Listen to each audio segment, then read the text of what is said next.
Hello back to my channel. আমি Sam. ভোর 3টের সময় উঠে আমি দাঁত মারছি, আমি কাজে যাব বলে। তো আমার 4:20-তে ট্রেন এবং আমাকে পৌঁছাতে হবে 6টার মধ্যে।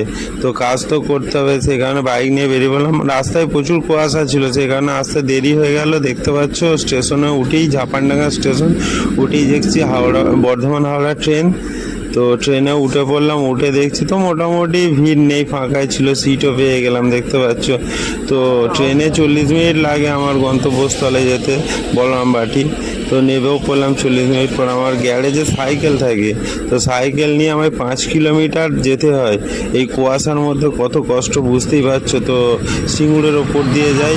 তো বলতে বলতে তো আমার ফ্যাক্টরির কাছাকাছি চলে এসেছি, দেখতেই পাচ্ছ। ফ্যাক্টরির ভেতরে যেহেতু আমি দেখাতে পারবো না, তাই আমার চ্যানেলটাকে যে দেখছো অবশ্যই সাবস্ক্রাইব, লাইক এবং শেয়ার করে পরের ভিডিওটা দেখার জন্য, প্রথম পাওয়ার জন্য অবশ্যই নোটিফিকেশনটা অন করবে।